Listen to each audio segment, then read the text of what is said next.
Hello, travel biz owner. Welcome to my corner of the travel industry, the Strategic Travel Entrepreneur Podcast. If you're ready to have fun, be inspired, get clarity, and take action in your travel business, then you're in the right place. Let's jump in. Hi, everyone. Rita here. I am so elated.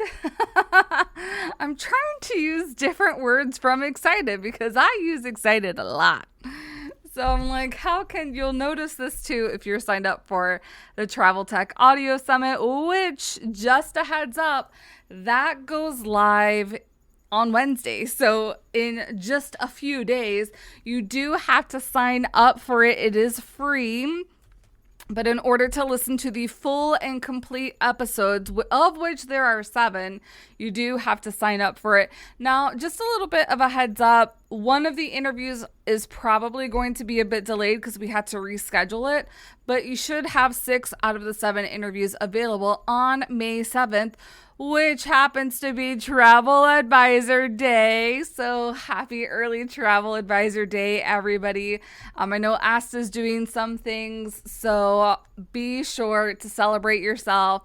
Take some time for you. Pat yourself on the back. You are doing amazing, especially if you are rocking that business, no matter what rockin' means to you, because I know it means different things for different people and also at different stages of business.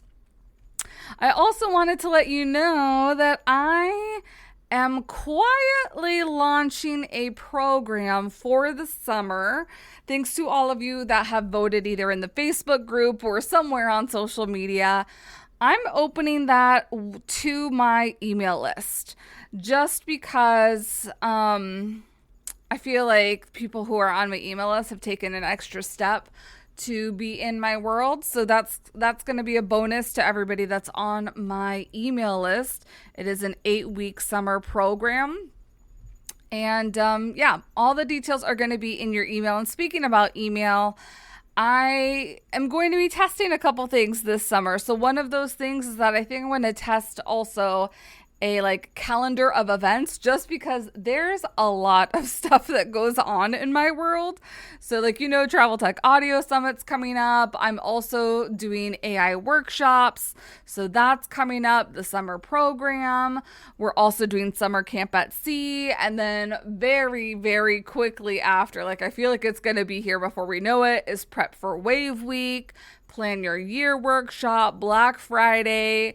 And then at least I get to rest. I will be resting before then, I promise you, because I have vacation actually coming up because it's my birthday month. Whoop, whoop. So I am super duper excited for that as well. I have committed to when I take vacations, I do not work. I do not open my laptop. I know the last vacation I took, there were a couple opportunities that came, and that's the only thing that I answered. But yeah, other than that, please understand and respect, if you don't hear a response from me, you'll probably get an away message. But yeah, because clearly I do a lot of work, my vacation time, I really try and focus to unwind and unlock, all the things that keep me busy. But last time I thought I was going to have lots of ideas. I think this time I might have lots of ideas because there's a lot of things that I've been thinking about recently and can't do everything all at once. So I have to prioritize things. Little whoop whoop there for me. I've told you I'm going to be getting into blogging, and I've published 4 new blogs on strategictravelentrepreneur.podcast.com. So super duper excited about that. I've got 5 more coming along. My goal is to do 5 new blog posts a week. So we'll see if that happens, because keyword research is a beast. But anyways, we're here to talk about B-roll and user-generated content, because I feel like those are 2 terms I use all the time, thinking that you probably already know, and some of you might know what that means. But I feel like a lot of you, when I say those terms, you're like, I have no idea what you're saying, Rita. So we're going to break down what some of these terms mean and then just get really practical. Because, okay, so let's break down what the terms are. B-roll is B-roll. The end. Goodbye. We're done. We're there.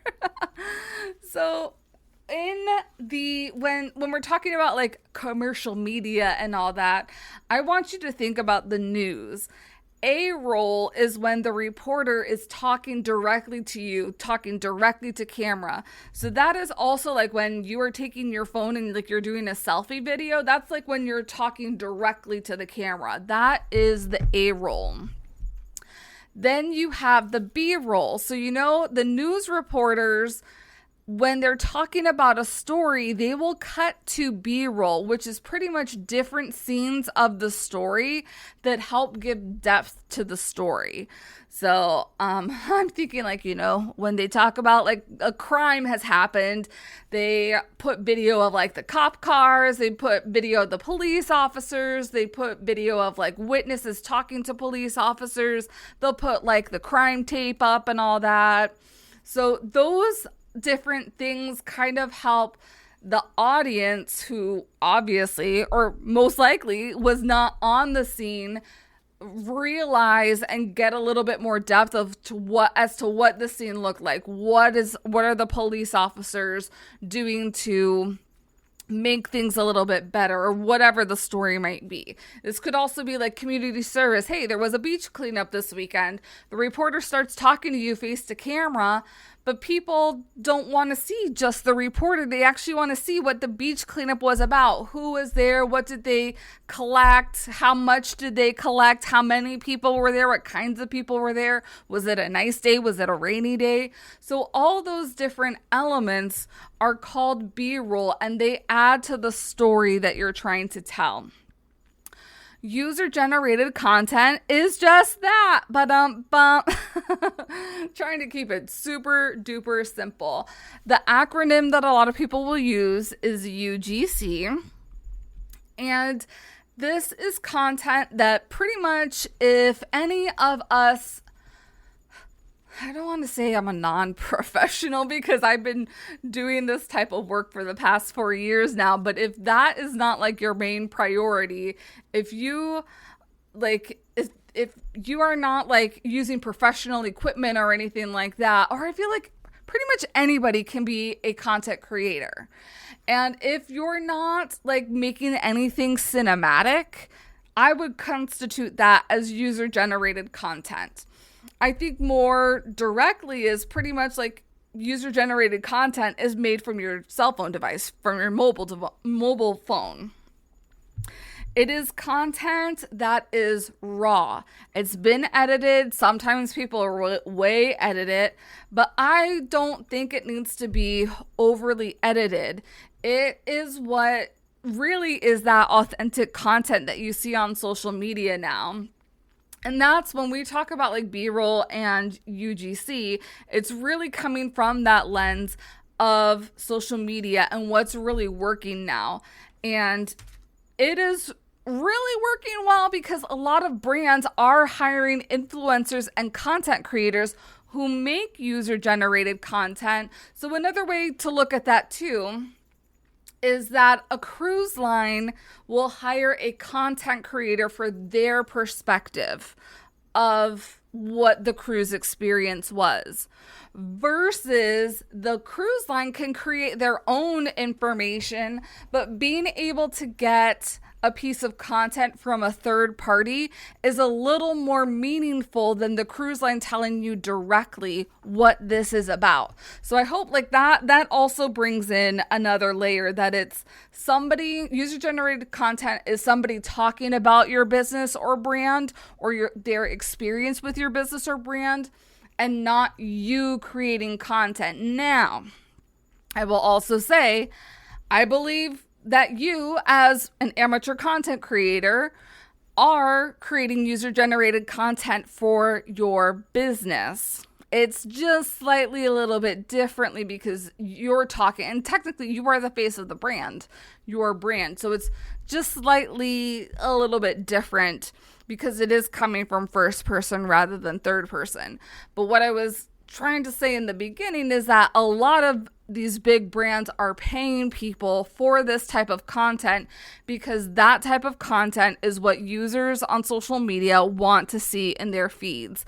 They would much rather have a piece of user-generated content pop up in their file or pop up in their feed and follow that and be engaged with that than have like this really pretty edited blah blah blah video pop up in their feed. So it builds trust more with the different businesses and brands when it is this, I don't want to say unedited because it is edited. It just looks more raw than like the slow motion. Let me use a drone and all that. Can you use a drone for some of this UGC? Certainly. It just looks a little bit different. It also helps to keep that authenticity. This is the story. This is why TikTok has exploded over the past couple years, because it's real people telling you their real experiences. Now, of course, some people have been bought out, so they're maybe giving you edited version, but for the most part, it feels like content that your best friend has just traveled on a trip. And this doesn't only have to be about travel. This is across industries. But they've just come back from their best trip and they're like, oh my gosh, did you know this? Oh my gosh, did you know that? And it's that realness that comes from this content that really has it going viral and that has people captivated, because it's like you have a friend online that is telling you the story or a story rather than a brand being like, there's 550 hotel rooms here and we have 7 restaurants. Like, they might mention that as user-generated content, but normally they're saying like, oh my gosh, I just ate at this Italian restaurant and it was so good because for the first time I could have gluten-free, blah, blah, blah, whatever. And just giving your real world insights. So the type of, so like how these kind of go together is that you're putting B-roll stitched together to create a piece of user-generated content. So you have to collect all the different scenes, and all the different scenes will make up this video that you create for your UGC.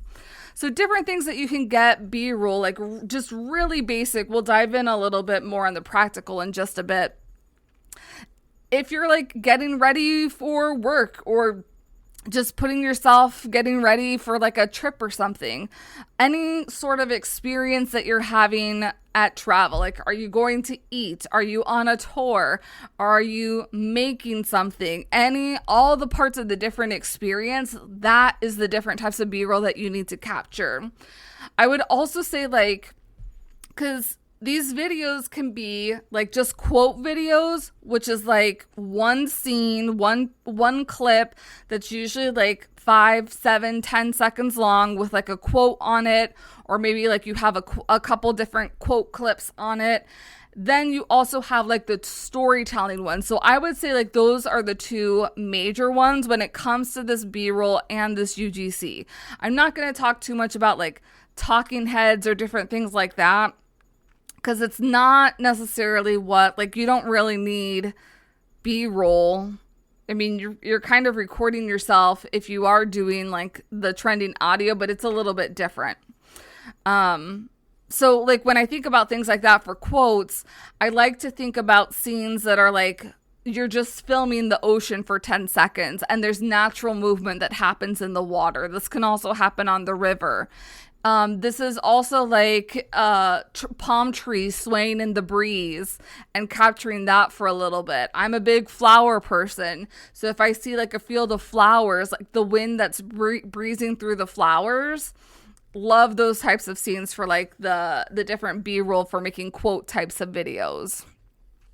Pretty much if someone is doing something or something is doing something, like maybe this is animals that you happen to see. Maybe this is like swans swimming by, or maybe this is like a camel walking by or something like that. That can also be B-roll. It's pretty much you are not posing and you're not having anybody pose unless you're having them like be authentic and incognito.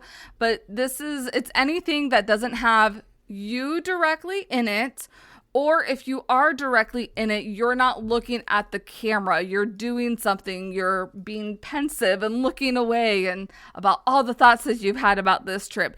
It also doesn't have to be done on a trip. Like I mentioned, it can be done at home. So a lot of people will record themselves at their desks, just doing the normal things that they do for work, typing on the laptop, answering phone calls, writing down notes, paying invoices and things like that. You can capture yourself also, and that can be telling a story of what your day has been like. Like that, I would say, is the most popular, or one of the most popular types of content, user-generated content, because we all want to know what everybody else is doing and what everybody else has been going through. So day in the life videos are super duper helpful. I would also say that this type of B-roll, especially if you're able to learn how to do it and do it well, this is going to be better than anything that you're going to find on any of those free websites. So like the Pexels, the Pixabay, the Unsplashed. Certainly you can find videos there. I would say the content that you create is going to be much better and also much more personal because it comes from your perspective. Now, if you're like, well, I'm a rookie at this, I don't know what I'm doing, there are a couple of paid resources. So, of course, I'm going to plug the Cruise Content Library, which has over 2,000 B-roll clips ready for you to use and create your own stories. And then I also know that Travel Agent Collective also has B-roll clips for you to use with your user-generated content as well. So, a couple of resources, or at least to help fill the gaps, because I know you obviously can't be everywhere experiencing everything. So what can some of these resources do to help you fill the gaps just a little bit? Another thing, like when we're talking about just doing the basic 411 of B-roll and UGC, the different clips. So when I was first doing this and doing a lot of this, I would use a lot of B-roll clips, stitch them together, and then just write these little captions on the video. So it could be like, enjoy a lounging lunch on the balcony of your ship or something like that. And then the next scene would come up. I would have a different written caption. The next scene would come up, a different written caption. That actually kind of still works on Instagram right now. That definitely doesn't work for TikTok. I would say, and what works for TikTok, and I feel like what's starting to be more popular on Instagram, are the voiceovers. So that's an extra element to this, is like scripting and creating a voiceover where you can dictate what your experience was like with having these different scenes on. So you have all the B-roll, you're stitching it together, and then you add that hearing element that people can grasp it not only through the visuals, but also your excitement or your disgust at what may have happened within these scenes as well. And so I would say a voiceover is also going to be very different, because another thing that I think about is if you're doing a room tour or a cabin tour, you can obviously, and I do this quite a lot too, is that I will just film the scenery and I will just talk while I'm filming. This is going to be a little bit different because you're stitching different B-roll together, and then pretty much you're scripting out a voiceover. If I'm doing this, I like to script mine out, and you know I'm not a big proponent for scripting things. I like to script my user-generated content out because that's going to help me figure out what clips that I need and also how I edit the different clips. But you're going to have to figure out what works best for you, because I know some people would prefer just to put some clips together and then just verbally talk about the different clips. I'm a little different when it comes to that.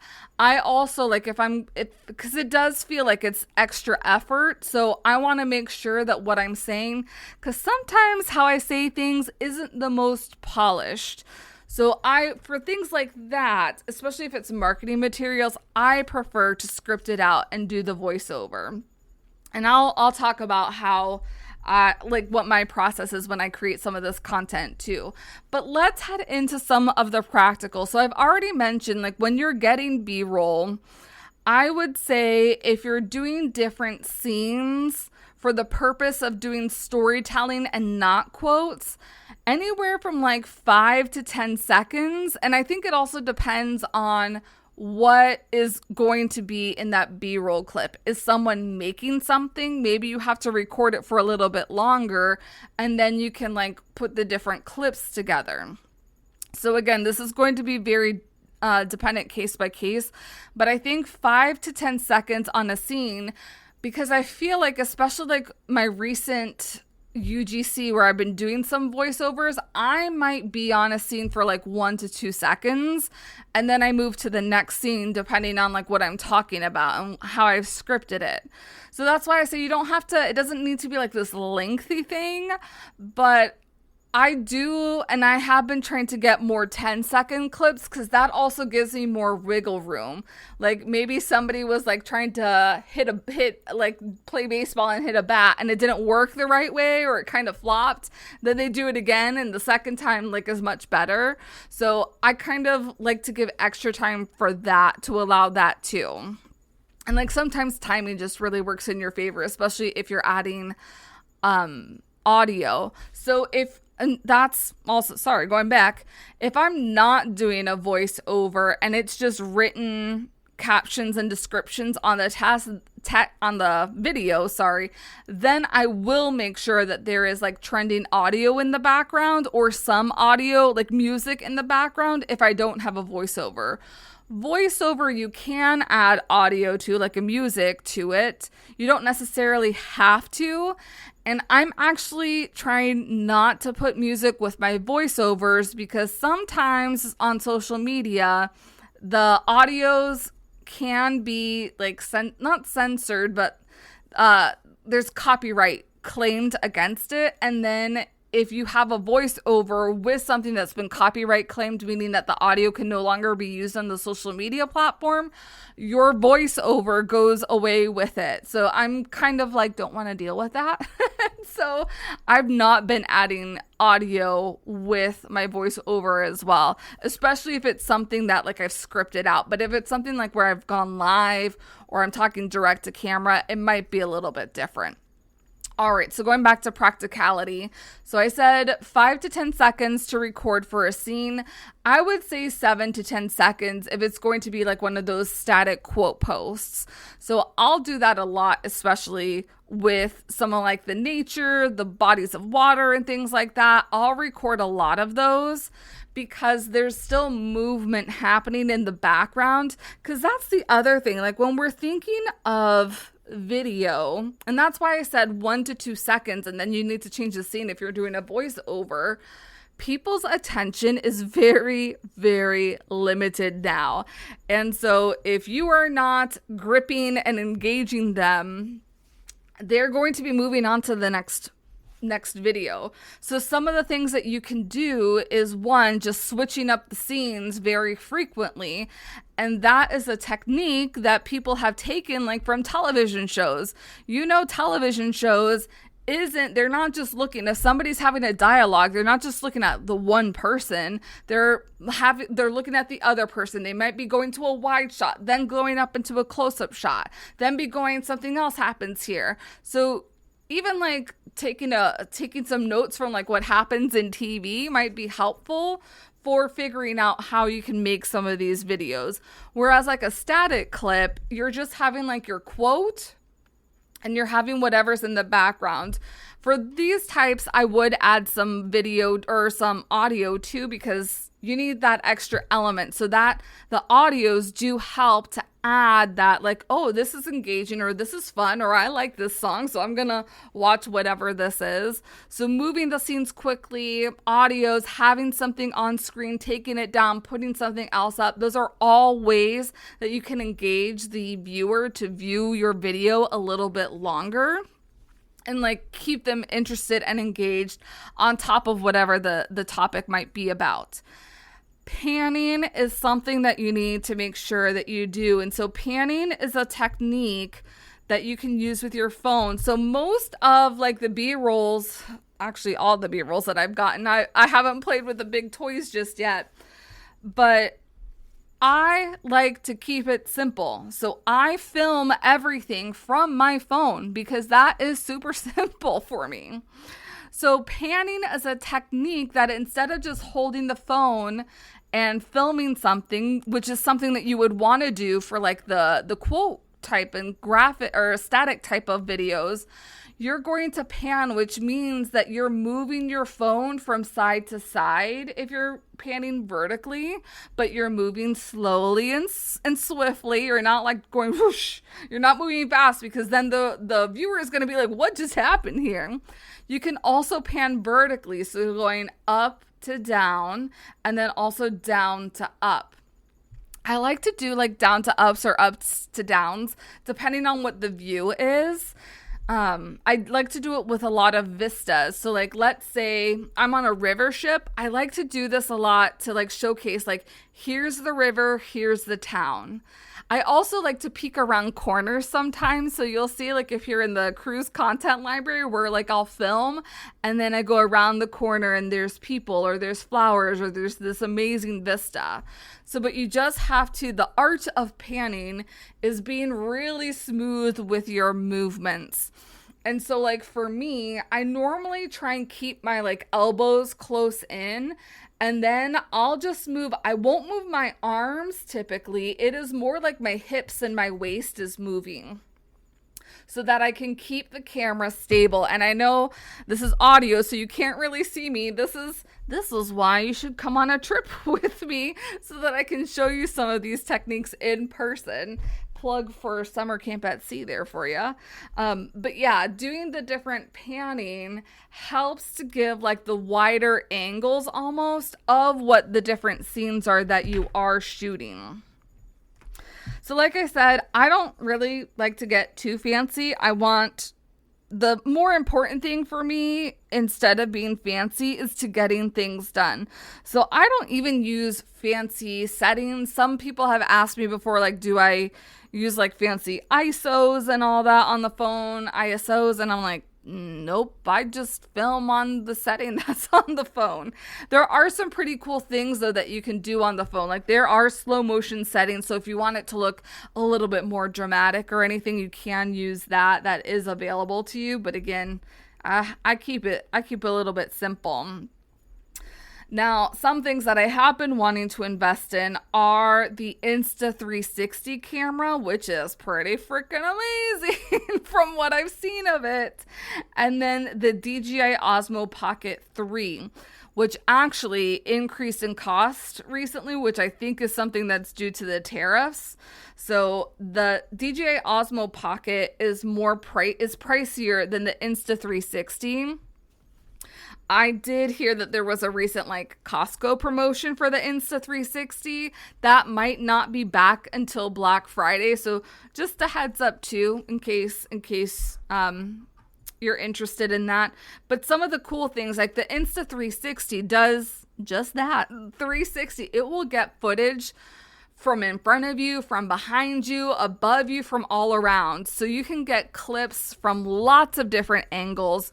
This allows you to reduce the amount of clips that you need because it's filming in multiple different lenses simultaneously. So multiple different angles simultaneously. The nice thing with the DJI Osmo Pocket, I've heard, is like it's really great with stability. So especially if you are the one filming, and like I know I'll be filming a lot and I'll be walking, and of course there's a little bit of movement that happens when you're walking. I personally tend to like that movement because it looks like more authentic and natural. But some of these more professional cameras do allow you to stabilize it a little bit more so it's not as bumpy. Because again, some viewers like myself can get a little motion sickness depending on how you're filming certain things. Other tools that I think would be really helpful, and every camera user, even this is on your phone, is to clean your lens. I mean, it's not like a professional tool or anything, but making sure that your camera lens, whether you're using the front facing or the rear facing camera, make sure that it is clean so that the images that you're getting, the videos that you're getting are really clear. One of my favorite accessories is the ring light. So I have a ring light, a little mini ring light that you can clip onto the phone. I rarely clip it on. I kind of like just manipulate it the way that I want. I use that if I need extra light, which typically happens in not so well lit restaurants.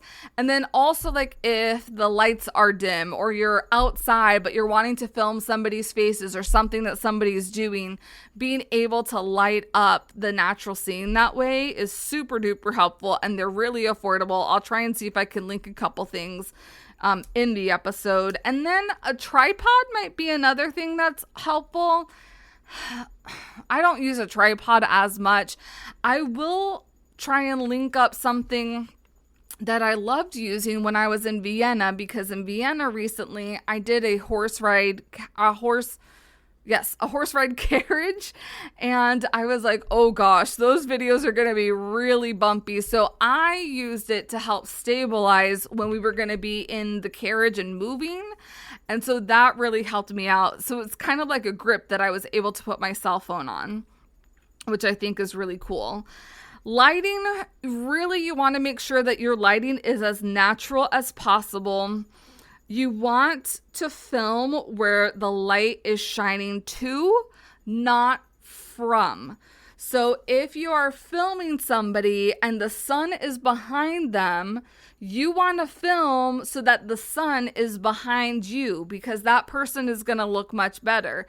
If you film with the sun behind them, they're probably going to look very, very dark because the sun is kind of blocking out the screen with its brightness. So that's a really good rule of thumb. Like wherever you see the natural light shining, make sure that you put yourself there so that what you want to be taking images of comes out better and clearer. So some examples of things and ideas, because I didn't just want this to be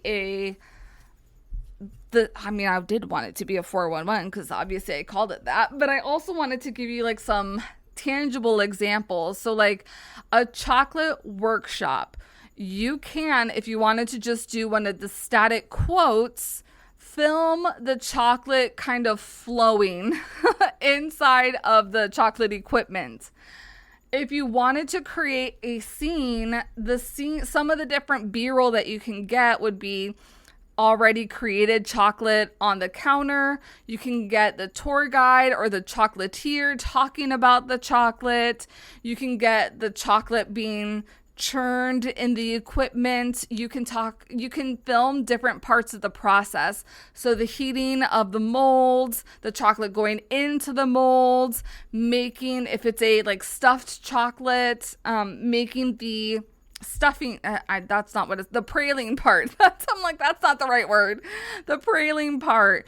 Having somebody put the praline part into the dried chocolate that's already into the mold, having the molds be put together and making that final praline product, purchasing any chocolate that you want to be purchasing, grabbing a bite of the chocolate to eat because it's so good and you're so proud of your creation. So kind of like working on different scenes like that. When I was working with personal chef clients, they would make breakfast boxes. So like you could take a picture of a breakfast box, but how much more neater and cooler is it for you to get like a behind the scenes look of what it is? So like thinking about that when you're like, I'm not really sure what to film or what to shoot. Your clients want your insights. They want your unique lens. So from the personal chef perspective, if they're making muffins for a breakfast box, it's them making the muffins, putting the egg in, blending the muffins, putting them in the muffin tin, putting the muffin tin into the oven, taking the muffin tin out, putting the freshly made muffins into the boxes, adding different other elements into the box, and then sealing up the box ready to go for a delivery. A really creative idea that I had is one of the river cruises. It was obviously raining. That's not a surprise occasion, but something that happens aboard river cruises is that you can use the umbrellas on board for free or complimentary. And so being able to get B-roll of that to use for your social media positions you as like the expert and the authority. Like these are the different tips and tricks you're going to be sharing with your clients. So showing how like rainy day, don't worry, we're still going to make the best of it because you get complimentary umbrellas on board. And look, you're still able to tour and stay dry on your trip. So being able to kind of like flip the switch almost like on what may be a not so great scene, but we're going to save the day with doing this. Food is always a great one. And then again, like I said, doing the cabin tour, and instead of necessarily doing like a live cabin tour, maybe just taking different parts of your cabin, writing that voiceover, and then recording that voiceover with it. So getting into editing, there's a couple different ways to edit. I do have, if you're really new to editing, if you're in the cruise content library, there's tutorials. And then I also have a Reels starter kit that I think for the most part, really walks you through. I say for the most part because they're always changing the technology. So I probably have to create a couple of updates because they're also adding new features and things. And then we have the new edits app. So I prefer, depending on what I'm creating, to edit directly in the app that I'm using. So for me, that's the Instagram app. I haven't dabbled in edits just yet, even though I do have edits already downloaded. Some other ones that are really popular are CapCut and InShot. If I'm doing like a voiceover video, I like using Canva. So I will upload all the B-roll clips that I think I'll need. I'll upload that into Canva. Then I'll write out my script. I'll record my script with a lavalier mic.